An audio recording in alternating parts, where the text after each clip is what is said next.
আজি পনীৰ বাটাৰ মছলাৰ এটা ৰেচিপি আগবঢ়াইছোঁ। ৰেচিপিটো স্কিপ নকৰাকৈ শেষলৈকে চাই থাকিব আৰু শেষত জনাবলৈ নাপাহৰিব ৰেচিপিটো চাই কেনেকুৱা পালে।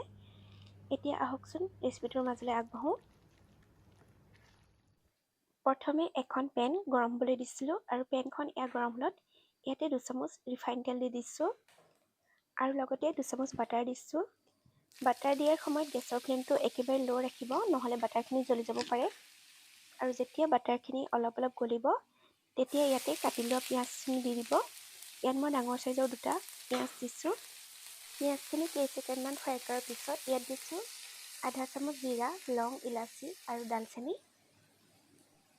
এবাৰ ভালদৰে আটাইখিনি মিক্স কৰি লৈ এতিয়া ইয়াতে দিছোঁ 4টা বিলাহী। এই ৰেচিপিটোত পিঁয়াজতকৈ বিলাহীটো অলপ সৰহকৈ দিব লাগে। লগতে দিছোঁ কেইটামান নহৰু আৰু আদা। কাজু কেইটামানো দি দিছোঁ। এবাৰ ভালদৰে মিলাই ল'ব। এতিয়া এইখিনি অলপমান কোমল হোৱালৈকে ভাজি ল'ব লাগিব।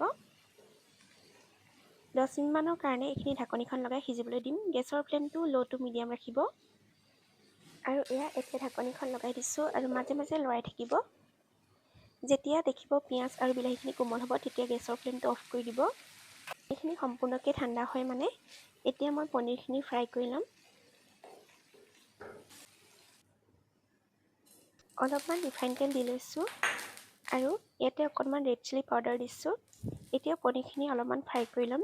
আপোনালোকে যদি বিচাৰে পনীৰখিনি ফ্ৰাই নকৰাকৈও দিব পাৰে, কিন্তু মোৰ ফ্ৰাই কৰি দিলে ভাল লাগে কাৰণে মই ফ্ৰাই কৰি লৈছোঁ।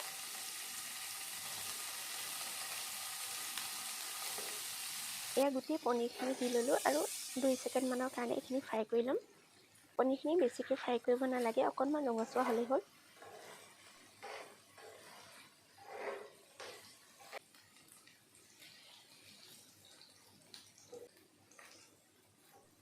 পনীৰখিনি ফ্ৰাই কৰি লোৱা হৈ গ'ল। এইখিনি এতিয়া নমাই লৈছোঁ।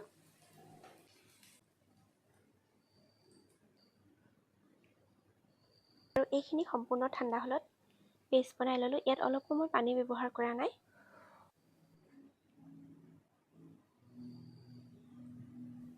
আৰু পনীৰ ফ্ৰাই কৰা পেনখনতে অলপমান ৰিফাইন তেল দিছোঁ, লগতে বাটাৰ দিছোঁ আৰু 1 চামুচ কাশ্মীৰী ৰেড চিলি পাউডাৰ দিছোঁ। এইদৰে তেলত কাশ্মীৰী ৰেড চিলি পাউডাৰ দিলে গ্ৰেভিটো কালাৰটো ভাল হয়।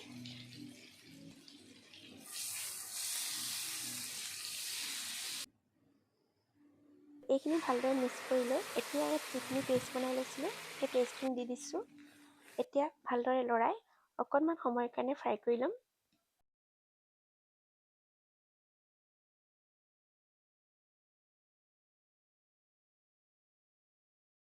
এতিয়া মিক্সি বাতিটোত অকণমান পানী দি ইয়াতে দি দিছোঁ, তেতিয়া মছলাখিনি নষ্ট নহয়। এবাৰ ভালদৰে লৰাই ল'ব আৰু উতল এটা আহিব দিব। গেছৰ ফ্লেমটো ল' টু মিডিয়াম কৰি ৰাখিছোঁ।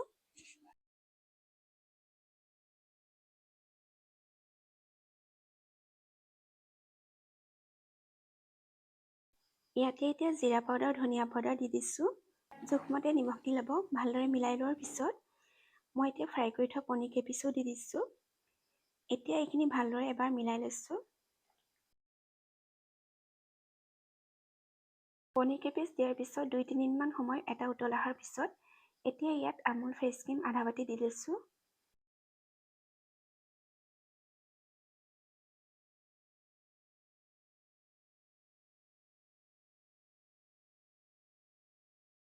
ক্ৰীমখিনি দিয়াৰ পিছত 1 মিনিটমান ৰাখি এতিয়া গেছৰ ফ্লেমটো অফ কৰি ল'ব। আৰু আজিৰ আমাৰ পনীৰ বাটাৰ মছলা ৰেচিপিটো চাই কেনেকুৱা পালে কমেণ্ট কৰি জনাবলৈ নাপাহৰিব। আৰু যদি ৰেচিপিটো চাই ভাল লাগিল, লাইক কৰিব, কমেণ্ট কৰিব আৰু মোৰ এই চেনেলটো ছাবস্ক্ৰাইব কৰি দিবলৈ নাপাহৰিব। আকৌ এটা নতুন ৰেচিপিৰ সৈতে পুনৰ লগ পাম। আজিলৈ আহোঁ। Bye bye.